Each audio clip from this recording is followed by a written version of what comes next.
Hey, I'm Andrew, and this is my wife, Kelly. We're the Hunts. I serve as the technical director here at Blue Ridge and also as one of the elders. This is the story of some things we've been walking through for several years and have kind of culminated during COVID this year. I guess starting back, we've been married for 10 years this past August. Thinking back on the beginning of our relationship, I think one of the graces of God in our lives is we had a conversation when we were dating, like, what if we can't have kids? What do we do? We had decided that for us to trust God, we would move through things in a way like we're going to hold things with an open hand and not try to grasp onto things like our desires. And I think one of the things that stands out to me too is that whether we could or couldn't have kids, Andrew was he gave me this picture of like, if this doesn't happen for us, it will be like God's unique fingerprint, I guess, on our marriage, and we'll just trust him with that. We learned 5-6 years into marriage that it's possible that we could have kids, but it wasn't likely. And so, years of trying to have kids, it's not happening. And so, you do go through, I think we went through kind of a grieving process. It's one thing to decide, we're going to accept this as God's unique fingerprint on our marriage. It's another thing to really accept it. And so that was a little bit of a process for us. So we began praying about foster and adoption. Yeah, and the timing was interesting too, because at Blue Ridge, there was a lot of families fostering. We were having foster rallies and things like that. And it was something that I for sure thought, I remember going to one specific foster rally and hearing stories, and I thought for sure that God was gonna have that as a next step for us.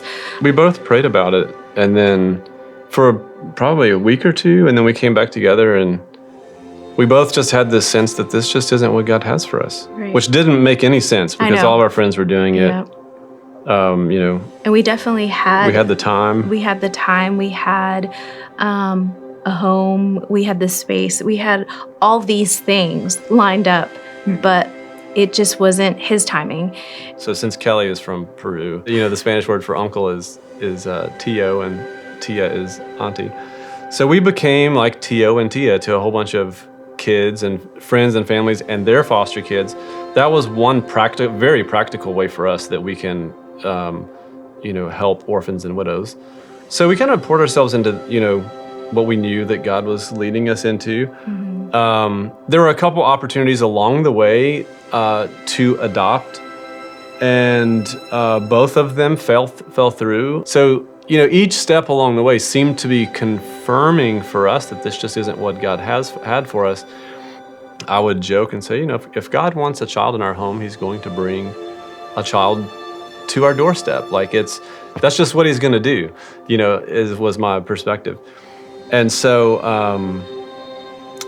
then we got a call June 2018, from Safe Families, a lady that goes here at Blue Ridge, and she said, I'm not sure where you guys are on this journey, but would you be willing to consider, there's a little boy who was placed in Safe Families with another family here at Blue Ridge. Would you guys consider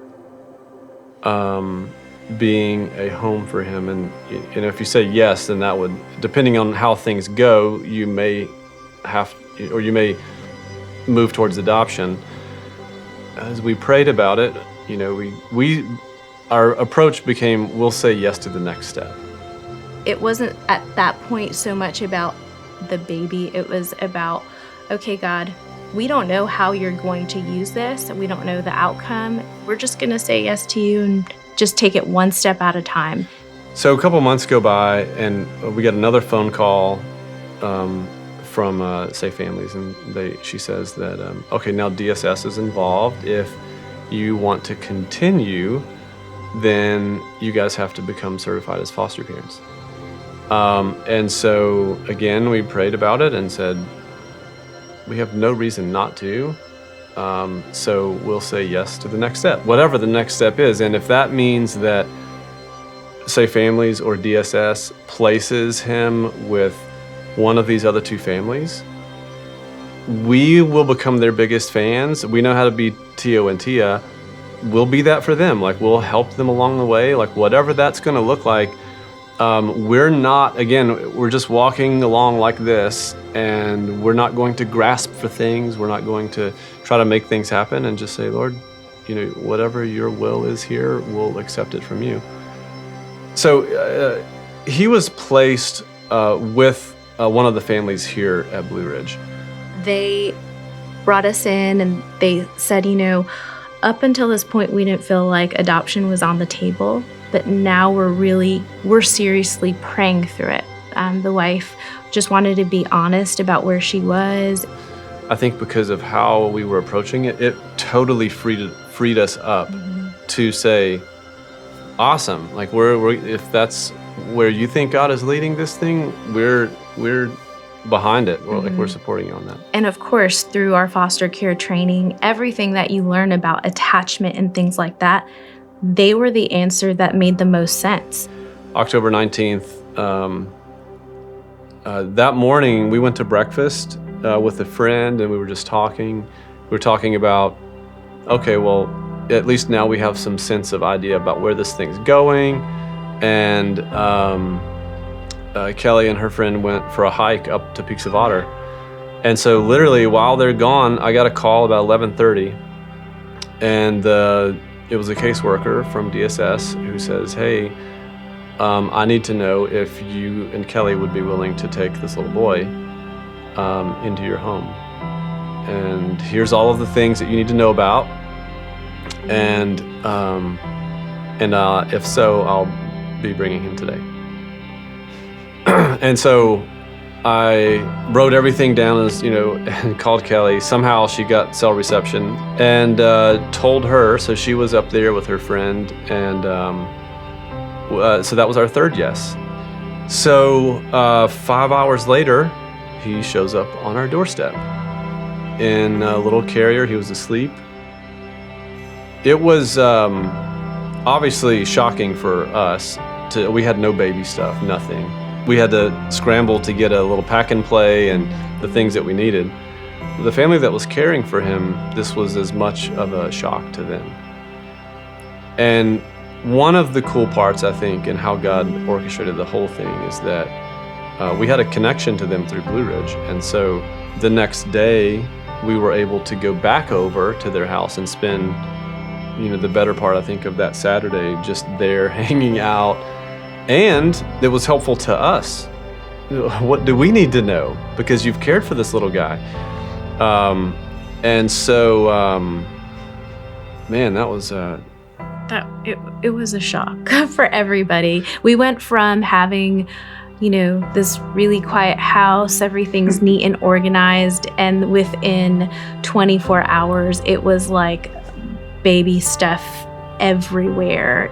The way DSS works is that the goal is not adoption. The goal is reunification with their birth family. And that was very clear. We understood what we were saying yes to. And we said, okay, Lord, our goal is still not to adopt this little boy. No matter what, if we think that's best or not. And then you know that what he needs is to be loved. And you know that you're going to hurt one day because DSS is, that's what we're working towards. And so we enter into, okay, well, God, we don't know what you're up to here. I was having a meeting here. This is about 5-6 months later.